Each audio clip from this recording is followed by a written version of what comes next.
Yo. Red Flower. Oui, donc le j'espère tome qu'on 2. sera un peu plus hypé parce que là c'est mal parti. Ah ouais. Écoute, vu que t'as complètement tué ma chronique, je sais pas. Écoute, si tu me permets, je fais le pitch rapidement. Let's go. Et après, on y va. Donc on suit Kelly, qui est un adolescent qui ne rêve que d'une chose: passer le rituel Katafali, afin de devenir un homme dans sa tribu. Seulement, eh ben, il se trouve que Kelly, il peine à intégrer la philosophie de son peuple, hein, parce que c'est une philosophie pacifique, alors que lui, il l'est pas du tout. Il aime la castagne. Et puis, ben, tout va changer lorsque c'est... alors, je sais pas comment on le prononce, si c'est Anansi ou Anansi. Anansi. Anansi, voilà, le sorcier a une vision d'apocalypse et le village va se faire envahir par des étrangers dotés de pouvoirs mystérieux. Et donc c'est là où on va voir désormais si le peuple, enfin la tribu va aller du côté sombre de la force ou pas. Voilà. Exactement, j'ai fait le pitch rapidement, mais c'est dans les grandes lignes, c'est ça. Du coup, mon cher Louis, première chose, souvent... Quand je dis souvent, c'est une grande généralité. Le personnage principal d'une œuvre est souvent inspiré soit d'une autre œuvre manga, soit d'un personnage fictif, que ce soit au cinéma ou en série. De qui est inspiré Kelly ? Alors non, j'ai pas plagié. Je me suis inspiré de moi-même. Une inspiration n'est pas un plagiat. Tu vois, tu es ta propre inspiration. C'est vrai. Ouais. Non, de mon enfance, moi j'ai grandi en Afrique. Du coup, Ouais. je te raconte juste ce qui s'est passé pour moi quand j'étais gosse. J'ai pratiqué les arts martiaux. Du coup, j'en ai mis plein dans l'œuvre. Lesquels t'as pratiqué ? Le judo, le karaté. J'ai fait du jujitsu et j'adore le sumo. Ok. Donc un petit peu de tout ça, il y a un gros mix. J'adore le côté spirituel des arts martiaux, du coup forcément ça allait prendre une grosse place dans mon travail. Ouais. Et puis après le reste, les baobabs géants, t'as le vaudou, t'as la jungle tropicale, t'as la tribu, t'as les contes africains, les proverbes de mes grands-parents, t'as tout ce que j'ai vécu en Afrique. Il y a un truc qui est très intéressant. Alors, j'ai vraiment tilté dessus sur le tome 2, parce que le tome 1, je l'ai lu il y a 2 ans maintenant. Ouais. Ouais, donc T'en rajoutes une couche, c'est pas grave. Bah, c'est 2003 le tome 1. 2023. Non, Il va loin, ça, 2023. pardon. Le père, il est en mode, il a rebaptisé le manga, c'est Red Slower, les gars. Hein, vous inquiétez pas. Excuse-moi. 2023. Non, j'exagère. Oui, Donc, 2023. je suis pas complètement à l'ouest du Non, coup. non, c'est ça, presque 2023. 2 ans. Ouais, non, 1 an et demi, ouais. Donc, je me souviens plus si c'était déjà présent dans le tome 1, mais dans le tome 2, ce que j'aime, c'est qu'il y a un index qui est là un peu partout pour expliquer la faune, la flore, pour expliquer aussi les symboles qu'il y a. Ça, c'est aussi par rapport à ce que tu as vu et vécu en Afrique, ou c'est une chose que tu as from scratch, comme on dit aux États-Unis, que tu as totalement inventé? Oh là là. Ah, c'était Ouais, déjà j'ai présent, culture. mais je te pardonne parce que ça fait longtemps que tu as lu. Merci. Et c'était juste pour donner plus d'infos. Moi, j'adore les histoires où il y a un univers au-delà de juste l'histoire qu'on va lire. J'adore les histoires où il y a un lore. Ouais. Donc, je voulais créer ce lore. Seigneur des Anneaux, on a tous un univers étendu dans lequel on peut se perdre, pour ceux qui sont fans de Star Wars et tout. Et donc, je voulais donner des petites bribes d'informations aux lecteurs en mode, ah ouais, derrière l'histoire, il se passe ça pour la tribu. Ça leur permet de vraiment mieux visualiser quelles sont les coutumes, les traditions, qu'est-ce qu'ils font quand ils sont pas en train de vivre l'aventure principale. C'est des choses auxquelles je t'ai vu juste après. Ce sont des choses auxquelles tu penses quand tu es en train de... Par exemple, tu commences à dessiner, on va regarder sur le tome 2, tu penses déjà à... j'ai pas les mots. J'ai oublié ma question. Ah, comment ça fonctionne peut-être? Oui, c'est exactement ce que j'allais dire. Merci. Et Putain, oui, on est en connexion, en fait, Louis. quand moi je crée l'univers, ça me permet de mieux faire en sorte que les éléments soient cohérents. Parce que du coup, s'il y a une vraie signification pourquoi les gens mettent des bijoux à certains endroits, et ben ça permet de mieux créer un univers cohérent. S'il y a une réelle signification derrière les formes du Katafali, il y en a 5 dans le tome, on le voit, et ben c'est qu'en fait, il y a une vraie raison, une vraie philosophie au peuple, pourquoi ils ont 5 façons de s'exprimer. Les arts martiaux pareil, la forme des cases pareil, pourquoi les gorilles sont blancs, pourquoi ils sont dans la jungle, tout est réfléchi. Et donc je pense que de donner des petits indices aux lecteurs comme ça de temps en temps, ça crée le mystère, ça crée l'attente, et après ils sont comme des explorateurs en train de découvrir mon univers. Moi j'adore raconter comme ça, mais c'est vrai que c'est un petit peu du travail supplémentaire, quoi. Donc le gorille blanc n'a rien à voir avec Rampage, le film avec The Rock. Ah oui, j'avais plagié. Val, Tu as dit tout à l'heure, et on s'en aperçoit à la lecture, du peu qu'on connaît nous, il y a un petit peu quand même de contes africains déjà existants dans l'imaginaire populaire, plus le lore que tu as rajouté, que tu as créé. Comment tu choisis quand t'appuyer sur ce qui existe ou quand diverger et rajouter des choses qui viennent de toi? Très bonne question. J'ai pioché dans ce qui m'a touché le plus quand j'étais gosse. On a parlé de Anansi à l'instant. Anansi, c'est un peu l'équivalent du renard pour ceux qui connaissent les fables de La Fontaine. Oui. Et chez nous, c'est une araignée en fait. Et c'est une araignée qui va exister en dehors de mon travail. On la retrouve dans American Gods, on la retrouve dans certains Marvel, c'est le premier Spider-Man. Anansi, il a toujours vécu dans ces histoires-là. Et moi, je l'ai réinterprété. J'en ai fait un sorcier vaudou parce que pour mon histoire, ça me faisait kiffer. Ouais. Mais après, dès que j'ai envie de rajouter un truc, je vais inventer. Donc, par exemple, les gorilles blancs. En vrai, l'histoire d'origine, ça s'est passé avec une chèvre. Et moi, je me suis battu avec une chèvre quand j'étais gosse. Vraiment. Mais je trouvais que c'était moyen Il y pour avait un moins manga. de charisme. Il y avait moins de Moins de hype. charisme. Tu vois, On je me peut suis dit, Après, on a s'arrêter eu un le petit manga peu. L'homme coq. Hein. On peut s'arrêter 5 minutes sur ça. Si tu Est-ce veux. que tu peux nous expliquer comment t'es arrivé à te battre avec une chèvre? La première scène où en fait Kelly il fait peur à un bébé gorille et après sa mère vient pour l'éclater, et ben c'était inspiré du fait que moi quand j'étais gosse il y avait une chèvre dans ma cour et chaque jour je devais traverser la cour en courant pour aller à l'école parce que dès que je mettais pied dehors en fait ce bouc il me chargeait dessus. Ah, d'accord. Un jour je dis à ma mère mais qu'est-ce qui se passe et tout, pourquoi le bouc il m'en veut en fait, je comprenais pas. Elle m'a dit mais un jour lui est là tu l'as tapé avec un bâton quand t'étais gosse. Moi je m'en rappelais pas. Ah. Et c'est là où j'ai pris conscience qu'en fait quand tu fais mal aux autres il y en a ils sont rancuniers. Ah bah oui. Mais c'était pas la faute à la chèvre. Quand j'ai commencé à écrire le manga, je me suis dit un manga avec une grande chèvre. Est-ce que c'est vendeur? Petit Je me suis dit, hommage. voilà, je me suis dit bon, un gorille géant, ça le fait mieux en fait. Un petit cameo de la chèvre à un moment Un donné, petit ce cameo serait de la pas mal. chèvre. Je te jure. Allez, dans le tome 3 peut-être. Une dédicace. Nice. On s'était déjà rencontrés à la Japan Expo, on avait Ouais. déjà fait une interview et tout. À ce moment-là, tu nous avais parlé du fait que t'imprégnais ton manga de ta culture. Mm. Et là, depuis, je sais que tu as fait beaucoup de conventions, que tu as rencontré beaucoup de fans. Du coup, est-ce que tu as réussi justement à transmettre cette culture? Je pense que ouais, parce qu'il y a plein de gens qui m'ont dit on est allé se renseigner et t'as mytho. Et en fait, c'est ça le jeu, c'est que la moitié de ce que je raconte c'est inventé, la moitié c'est vrai. Ouais. Et pour moi, la meilleure façon d'inviter les gens à s'intéresser à la culture ouest-africaine, la culture du Ghana, du Bénin, de la Côte d'Ivoire et du Togo, c'est d'y mettre des graines de vrai, des graines de faux. Et après, les gens, ils sont là à creuser, ils se disent ah mais en fait, la tribu de Baoré, elle n'existe pas. Et le Katafali, c'est à moitié basé sur un truc vrai. Ah par contre, les symboles, ils sont vrais et les proverbes aussi. Et donc les gens, ils revenaient vers moi et là, je savais qui avait fait ses devoirs ou pas. C'est trop Parce stylé. que y en a qui me disaient mais en fait, je suis allé voir et j'ai vu que j'ai vu la référence, mais ça a pas le même nom, par exemple. Mission accomplie, t'as mis Exactement. l'intérêt au final. Voilà. Il y en a, ils m'ont dit il y a des chèvres au Ghana. On a vu. Hein. J'imagine qu'il y a des chèvres un peu partout. Et elles sont rancunières. Soso. Juste une question avant la question. T'as grandi dans quel pays du coup? Parce que Le l'Afrique, Ghana. c'est- Ok. Ouais, l'Afrique de l'Ouest, c'est pour ça que je dis l'Afrique de l'Ouest, parce que du coup, moi, j'ai passé la plupart de ma vie, presque 20 ans, entre le Togo et le Ghana. Ouais. Donc, 3 ans au Togo, c'est francophone, mais après, vraiment, 16 ans et plus au Ghana, c'est un pays anglophone. Ok. Ouais. Ah, t'es bilingue. et tout, là. Bilingue.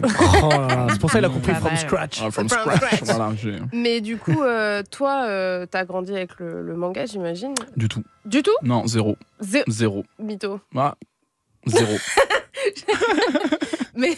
Non, c'est vrai. Alors comment Ouais, t'en non, je te jure, arrives je te là? jure. Mais en Afrique, en fait, alors déjà, Non, je mais sais pas moi, pour je jouer. suis Mais moi, choqué. je Je me dis, trouvais- mais comment t'arrives à faire du manga? T'en as jamais lu? Mais non, mais je croyais qu'il me regardait en mode c'est une blague. J'attendais le moment, genre elle est trop con, il y a cru. Non, en Afrique, déjà, moi j'ai grandi à une période où on n'avait pas tout le temps l'électricité, on n'avait pas tout le temps l'eau.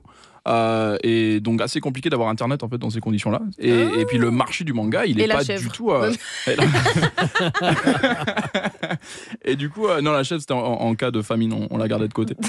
Mais le manga dans ce contexte-là, tu y as pas accès en fait. Il y a pas de librairie. C'est un Ouais. pays qui souffre beaucoup d'analphabétisme. Il y a pas beaucoup de gens qui savent lire. C'est des communautés très fermières, beaucoup de pêcheurs, des gens qui malheureusement n'ont pas eu accès à l'éducation que moi j'ai eu le privilège d'avoir.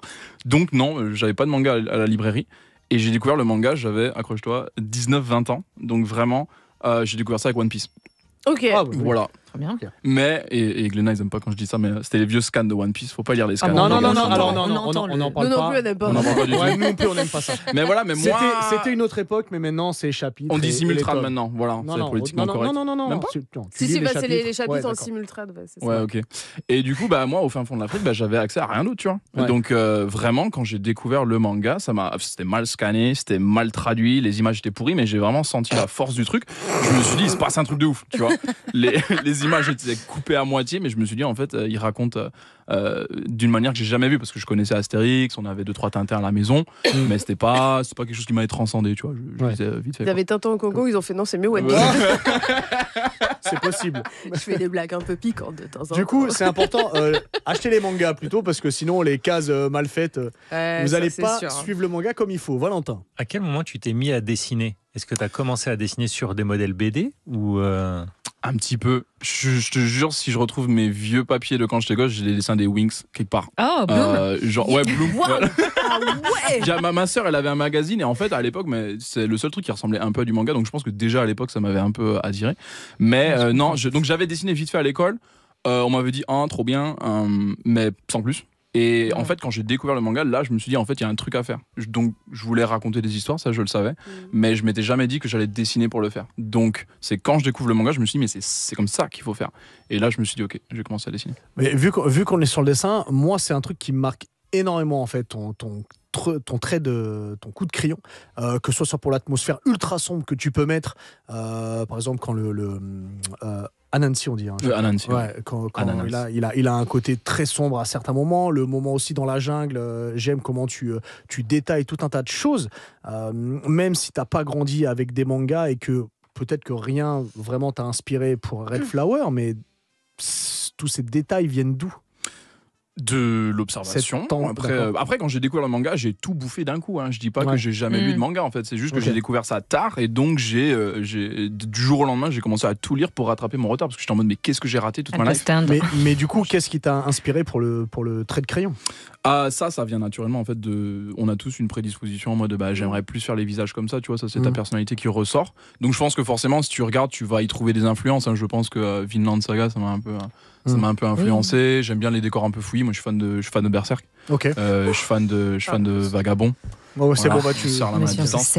Mais donc voilà, forcément j'ai des envies et puis le plus tu dessines, le plus ton style il va sortir naturellement. Ça c'est inévitable. Et puis après aussi il faut que le dessin soit au service de l'histoire, ça c'est hyper important. C'est-à-dire que si tu dessines un truc ultra sérieux avec un dessin un peu à la One Piece en mode c'est très cartoon, c'est très loufoque, tu risques d'amoindrir ton propos. Par contre si tu racontes un truc hyper drôle mais avec des traits quasi photographiques, à un moment tu dis on rigole pas, tu vois. Ouais. Soso. Et justement tu rattrapes ton retard. Alors déjà personnellement je trouve ça d'un côté pas plus mal que tu l'aies fait à 19 ans parce que du coup tu as un autre regard sur ces œuvres-là, donc tu as une autre maturité. Mais du coup tu rattrapes ton retard et là tu te rends compte que en vrai de vrai, bon après c'est des japonais mais tu vois qu'il y a beaucoup de cultures qui sont mises, la culture occidentale, française, viking, tout ce que tu veux, et du coup la culture africaine elle est pas trop représentée. Est-ce que du coup tu t'es dit... Il y a Mister Popo dans Dragon Ball. On va repartir sur Tintin au Congo. C'est toi qui as commencé. Non, alors on peut dire que c'est une super vanne. Très très bien. J'aime bien ce second degré. Voilà. Là, on est 51e carrément. Mais du coup, est-ce que tu t'es dit, c'est le moment peut-être d'apporter ce côté game changer parce que c'est pas assez représenté en fait. Alors ouais, donc c'est vrai que de découvrir le manga tard, pour moi, je l'ai vu directement comme un outil professionnel. J'étais en mode c'est un vecteur de ouf pour transmettre des histoires. Mais c'est vrai que j'ai pas la nostalgie de quelqu'un qui a grandi avec Dragon Ball qui se dit à tout prix, moi mes histoires, je veux que ce soit comme ça ou quoi. Donc directement, je l'ai vu en mode ok, comment est-ce que je m'en sers pour raconter mon histoire au mieux, et donc je pense que c'est pour ça que j'ai pu justement véhiculer. Je suis arrivé au bon moment, donc forcément il n'y avait pas encore de manga africain quand j'ai commencé en 2018-2019, et donc c'était le bon moment pour le faire. Et puis après ça a grandi avec le lectorat, parce qu'au début je dessine ce que je connais. J'ai grandi avec des gens métis, les nez j'allais les faire ronds, les lèvres j'allais les faire plus épaisses, et c'est seulement quand les autres ont commencé à lire mon travail, à me dire non mais en fait je me retrouve dans ce que tu fais, que moi j'ai compris ok, donc ça plaît à des gens pour d'autres raisons que juste l'histoire elle est intéressante. Et là du coup aujourd'hui je fais beaucoup plus attention à quand je fais des masques, des motifs, tous les trucs un peu traditionnels et tout, là je prends encore plus de plaisir à partager ça, de savoir qu'il y a une attente. C'est beau. Nice. Là, ça suffit là quand même. Vous êtes fabuleuses toutes les deux, j'ai du mal à vous différencier. Bien joué. Il sait se rattraper, il écoute du R&B. Ouais, c'est vrai. C'est normal. Mais du coup, on reste sur le dessin parce que moi je trouve qu'il y a, même si le tome 1 il est excellent au niveau du dessin, le tome 2, tu vois quand même qu'il y a un gap. Est-ce qu'il y a eu C'est passé 6 ans. C'est le temps, il augmente. C'est la salle de l'esprit et du temps à chaque fois qu'on en parle. Quelques semaines, disons. Ouais. Attends le 3, ce sera godlike. En 2032. Est-ce que tu as eu des axes d'exigence, du coup, que ce soit dans le dessin, dans le scénario, durant tout ce temps, quoi? De fou. Après, du coup, du fait que je dessine depuis relativement peu de temps, je suis en pleine phase d'évolution. Donc la différence entre les tomes, elle est flagrante. Quand tu vois mes 2 tomes que j'ai fait en auto-édition avant de signer chez Glénat, le 1, il est correct, le 2, rien à voir, le 1 chez Glénat, encore rien à voir, et le 2, tu l'as dit, il est encore mieux. Donc moi, je suis content de m'améliorer. C'est aussi pour ça que j'ai décidé de faire une série en 5 tomes. C'est pour pas, dans 10 ans, me retrouver avec des tomes qui se ressemblent pas du tout, et de devoir refaire mes tomes. Voilà. plus dans 10 ans, ce sera le tome 5. Donc, voilà. T'es gentil. Mais justement, pour rebondir sur ce qu'a dit Nice, donc il y a énormément de temps entre les 2 tomes. Quel est ton rythme de travail ? Est-ce qu'on peut même appeler ça un rythme ? Ah bah ça, c'est toi qui vas nous le dire. Mon rythme de travail, il est assez variable. Je fais des grosses phases de dédicaces. Moi, je dédicace tous les week-ends. On l'a dit tout à l'heure, je suis tout le temps en convention. C'est pour ça que la moitié des gens m'ont croisé. Mais donc de jeudi, vendredi à lundi, je suis en déplacement. Donc je fais 2 salons par semaine. Ça fait presque 70 à l'année. Je tourne dans toute la France. Ouais. Et donc je dédicace tout le week-end et après je rentre chez moi lundi soir, mardi, mercredi, jeudi, peut-être vendredi si je pars pas trop tôt, je fais mon manga, donc c'est du 9h30 du matin à 1 ou 2h du matin, donc je bosse en continu. Belle journée là. Et des grosses journées. Et après j'enchaîne en fait toute l'année comme ça, mais c'est le lancement de ma série. Moi j'ai envie de voir les lecteurs, j'ai envie de pousser la série. On est tellement submergé par plein de sorties que si j'accompagne pas mon tome, mais la moitié des gens ils vont pas prendre le temps de le découvrir, pas parce qu'ils sont pas intéressés, mais parce qu'on est perdu dans la masse. Il y a tellement de choix. Il y a trop de trucs. Soso. Non, je voulais juste rebondir sur un truc que tu as dit, genre tu voulais faire une série en 5 tomes. Parce que tu veux pas que entre le tome 1 et le tome 5 qui va sortir en 2045, il y ait une trop grande différence. Mais est-ce que justement il y a des œuvres comme ça où tu t'es dit je veux pas faire comme eux avec une trop longue, un trop long panel et que le tome 1 et le dernier tome ce soit trop. Déjà One Piece pour moi c'est illisible maintenant. C'est l'heure. C'est l'heure de faire un TikTok. C'est l'heure. Voilà, on va lancer les drames. Alors Face, notre producteur, nous dit dans l'oreillette, va-t'en. on est sponsor par One Piece ou pas ? Non, mais j'adore One Piece. C'est ce qui m'a donné envie de commencer le manga. Mais aujourd'hui, tu regardes la différence entre les planches, la composition, c'est hyper chargé, c'est illisible. Il y a 3000 personnages par page. C'est vrai que c'est chargé. J'arrive plus à voilà. Et du coup, moi, je suis pas, je sais pas ce qu'il vit le gars à en être à 108 tomes. Oda, il charbonne. Voilà, tu vois. Donc je peux pas dire que je ferais mieux. Mais vraiment, j'ai de l'appréhension par rapport à ça et je préfère avoir des phases un petit peu en mode ça c'était les 5 tomes de Louis, on voit un petit peu son évolution, ensuite il est passé à une autre série et de toute façon, moi je ferai pas 100 tomes dans ma vie. En tout cas, pas 100 tomes de Red Flower. Non, mais pas 100 tomes tout court, je fais un tome par an. Là, c'est trop tard pour faire 100 tomes dans ma vie. Oui. J'aime bien comme il est pragmatique. Il faut compter à un moment, les gars, c'est mathématique. Si tu pars là-dessus, si tu pars un tome par an, oui, ça me semble compliqué d'arriver à 100 tomes. Bien raison, la santé avant tout. C'est ça. Je sais que tu as 2 questions, Val. Ouais. Ce qu'on fait. J'en pose une. Non, ce qu'on fait, Nice a une question et après, tu poses tes 2 questions. Ça te marche ? Ça marche. Moi, c'est une question du chat. Vas-y. On a Digito94. Digito, salut. Coucou Digito. On sent que ces personnages ont vraiment le poids des responsabilités. Est-ce que c'est un thème qui lui est cher, la responsabilité envers les gens qui nous entourent ? Parlons-en, parce que le tome 2, je l'ai mal vécu le retard. Là. J'ai senti le poids de la responsabilité. Les gens qui m'envoyaient des DM tous les jours. Là. Il est où le tome 2 ? Ouais, je l'ai senti, les gars, c'est bon. Et pour moi, la responsabilité, c'est un conte initiatique. C'est un personnage qui va apprendre qu'est-ce que c'est que d'être adulte. Le gosse, il dit je veux être un homme, je veux être un grand, mais il sait pas ce que c'est en fait. C'est quoi être adulte, c'est quoi être un homme. Et donc ça va passer par la responsabilité envers sa tribu, envers les gens qui sont proches de lui, envers la tradition. Est-ce qu'il a le droit d'innover ? Est-ce qu'il a le droit de contredire son père qui est le roi du village ? Est-ce qu'il a le droit d'aller à l'encontre des règlements ? D'ici la fin des 5 tomes, donc il aura 90 piges. Il va falloir qu'il trouve une solution, une réponse en tout cas à cette question. Val. Yes, bon, comme tu as dit, j'ai 2 questions. La première, j'aimerais qu'on revienne quand on a parlé du dessin tout à l'heure, on n'a pas parlé de la composition et c'est super intéressant pourtant parce que pareil, tu casses énormément ta mise en page. T'as des effets super variés pour renforcer la présence de certains personnages. Comment t'as travaillé ça ? Est-ce que pareil, tu t'es documenté, t'as lu 50 milliards de trucs, tu dis ça c'est bien ou c'est, disons-le, naturel ? Forcément, je vais regarder ce qui se fait autour de moi. Et puis, j'ai grandi avec un père sociolinguiste, donc il m'a donné une grosse appréciation pour la langue, la syntaxe, les mots, la construction du langage. Et donc, j'aborde le manga comme une langue étrangère. Et donc quand je regarde... Donc tu chopes la grammaire du manga. Exactement, la grammaire, j'adore dire ça. La grammaire du manga, elle est différente de la grammaire franco-belge ou la grammaire du comics. Et donc quand je regarde pourquoi est-ce que le japonais, il a décidé d'enchaîner 2 petites cases et une grosse case, est-ce que c'est une question de rythme, c'est une question de créer le suspense, qu'est-ce qu'il cherche à faire ? Je l'analyse vraiment d'un point de vue de grammaire. Et donc quand je casse les pages ou que j'utilise un effet ou que je change un peu la composition, je suis en train de jouer avec des codes pour m'exprimer au plus clairement. Ok, si ça a du sens. C'était le moment Mitsuo Oui. Adachi, Soso que t'attendais. Quand il fait ses pages, il met les textes d'abord et après il commence par les visages et après le reste. Voilà, Ah comme ça ouais, vous le d'accord. saurez. Tac. Et la deuxième question, tu as parlé de l'importance de parler avec ton lectorat et le poids des responsabilités. Alors maintenant, on aime les anecdotes. Dis-nous le moment qui t'a le plus ému de tous ces échanges. Ou un qui t'a particulièrement ému si tu veux pas faire de ranking. Bah, quoi. non, On veut pleurer. Je vais commencer fort. Tu veux pleurer? J'ai récemment eu le plaisir, le privilège de rencontrer monsieur Michel Oslo, qui est le réalisateur de Kirikou, en fait, qui est juste le gars qui a bercé toute mon enfance. Hein. C'est lui qui a fait Prince et Princesse, Azur et Asmar, Kirikou. Trop bien. Et quand, par un concours de circonstances cosmiques, j'ai eu l'occasion de le croiser, je me suis lancé dessus. On a tourné un super podcast pendant lequel, pendant 15 minutes, on a parlé du zizi de Kirikou. Et l'importance. Je pense que c'est important. Voilà, non, mais on a passé bien 15 minutes dessus. Le mouvement quand il court, c'est très important. Exactement. Oui. Et pour moi, c'était vraiment un moment incroyable de transmission entre les générations. On est en plein dans le thème. C'est de ça dont je parle dans Red Flower.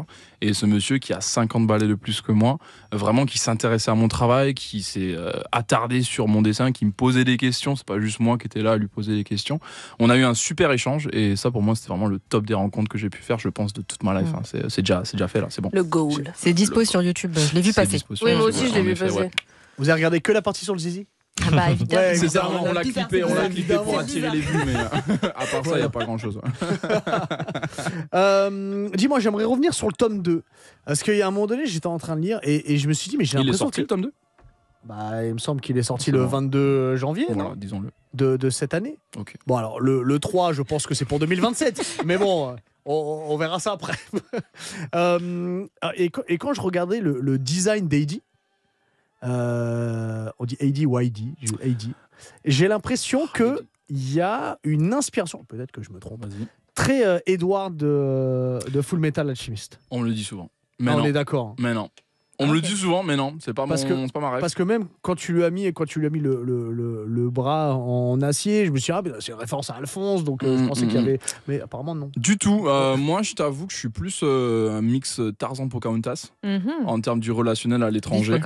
D'accord. Voilà. Et en vrai, je suis plus fan de Avatar, le film de James Cameron. Ouais. D'accord. Donc, j'ai lu FMA. Ouais.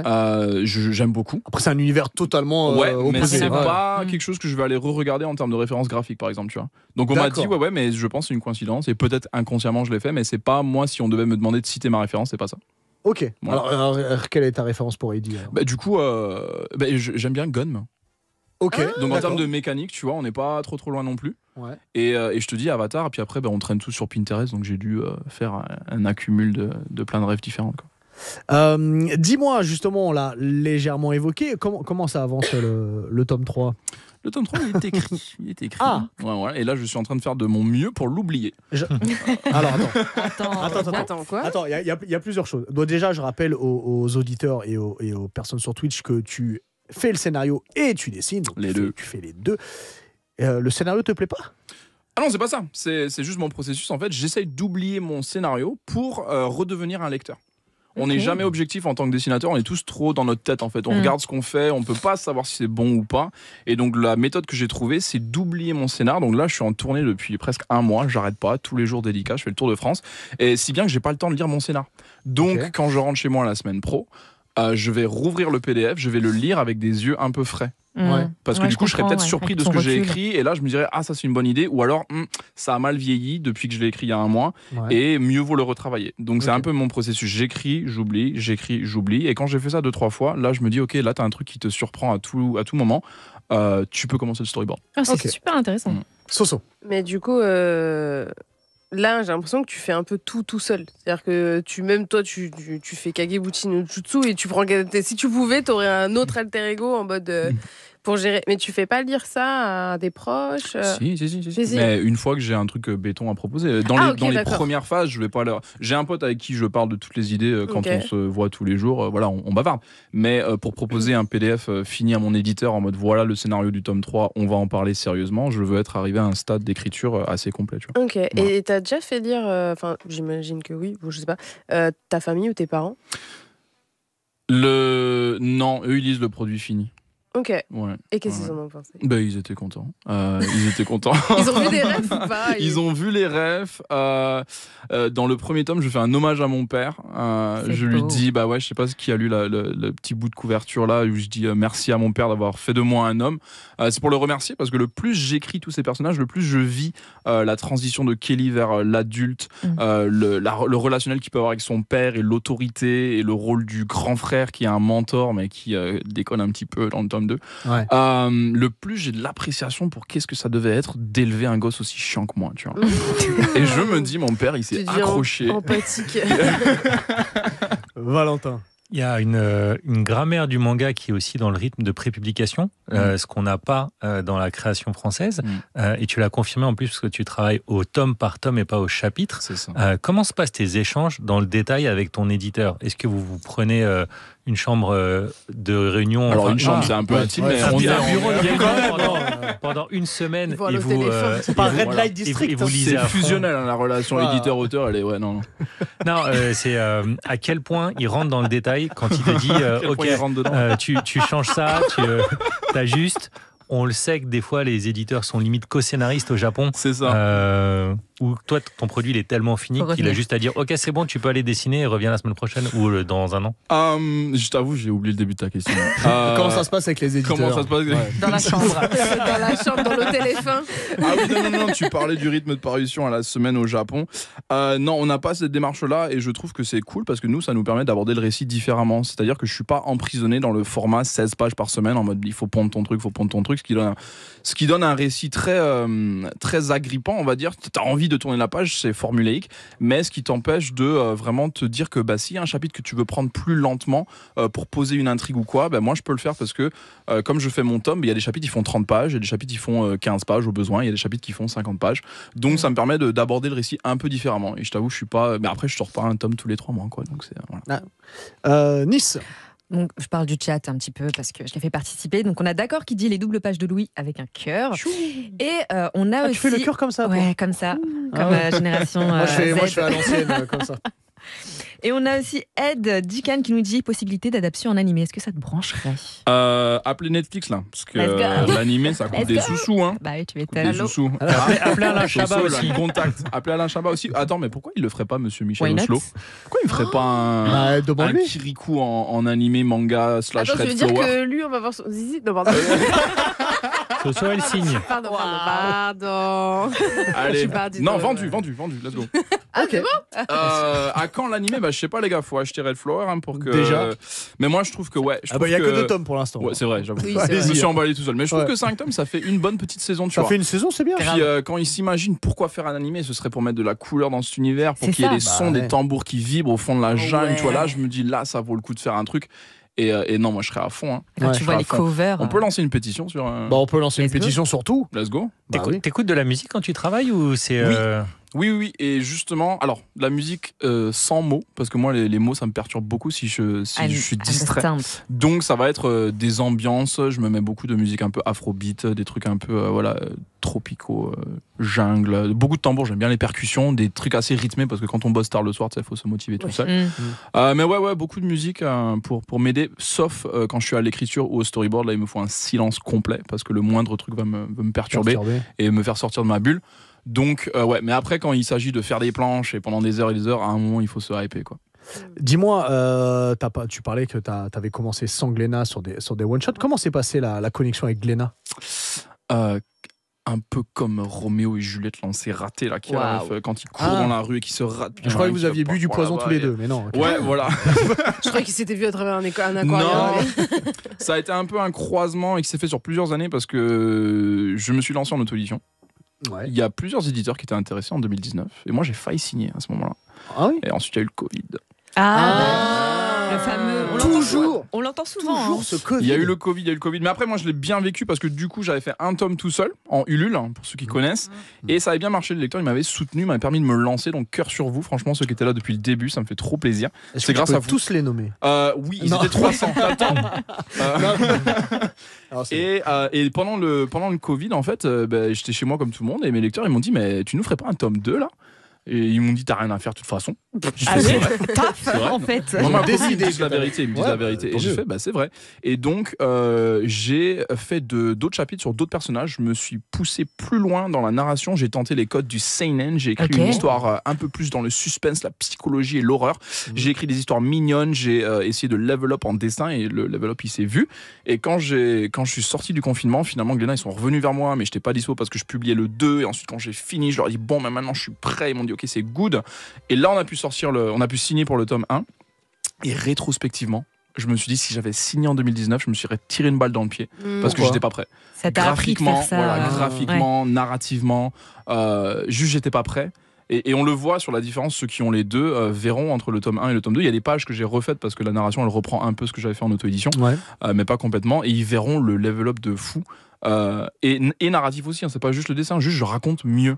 Et donc, si j'avais commencé trop tôt, je pense que Red Flower était un peu amoindri de mon manque de maîtrise. Eux t'auraient un peu guidé Oui, mais il faut laisser le temps. C'est pas parce qu'on te dit que tu as fait une erreur que le lendemain tu peux la corriger en fait. Tu vois. Il faut le temps pour ta main, pour ton œil d'évoluer et que tu arrives à dessiner ce que. Et ça m'a pris 500 pages. En fait, j'ai compté entre les stories. et les pages chez Glénat, il s'est passé 500 pages. Et du coup, c'est des heures et des heures et des heures de travail.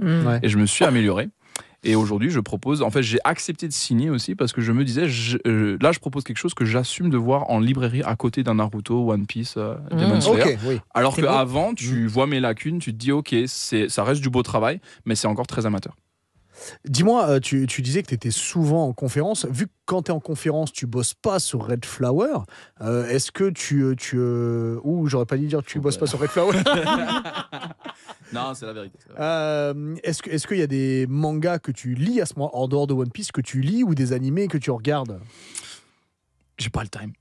J'ai pas le time. Je lis plus autant ces temps-ci, je feuille vite fait. Je veux être au courant de ce qui se passe. J'ai mes 2 petites séries que je suis. Je suis très fan d'Akane Banashi ces temps-ci parce que forcément, le côté narratif, le côté l'héroïne qui emmène les gens dans son monde à travers la narration, c'est tellement méta pour moi que j'adore la mise en scène. Donc vraiment, Akane Banashi pour moi un coup de cœur. Après, j'aime bien plein de choses. Mais je lis pas trop. Je regarde vite fait, je fais tourner les pages. Je suis plus en mode analyse Sharingan là, pour voir s'il y a un truc à creuser, s'il y a un truc à apprendre. Et puis honnêtement, c'est un grand regret de moi, mais c'est tellement le taf, le manga, que je t'avoue que si j'ai une pause, je vais plus aller regarder un film, aller à la salle, faire autre chose, parce que sinon je pète un câble. C'est ça, quand on fait d'une passion son travail, c'est souvent comme ça. Puis en plus, si tu vis pas autre chose en dehors du manga, franchement, les dessinateurs qui ont que des mangas en ref, tu le sens. Quand tu lis leur travail, tu dis toi tu lis que du manga, tu vois, tu leur dis, tu le vois en fait, et donc je préfère m'inspirer d'autres choses en fait. J'entends. Louis, un grand merci à toi. Merci. Je rappelle que Red Flower, les 2 premiers tomes sont dispo chez Glénat. Le tome 3, c'est pour 2020. 45 au moins. 45. 45. Il y aura 500 pages. Il y aura 500 pages. Mais si à chaque fois c'est qualitatif pareil, on peut attendre. On mangera bien. Dites-le. Je le dis. Et si c'est qualitatif pareil, ce sera très bien.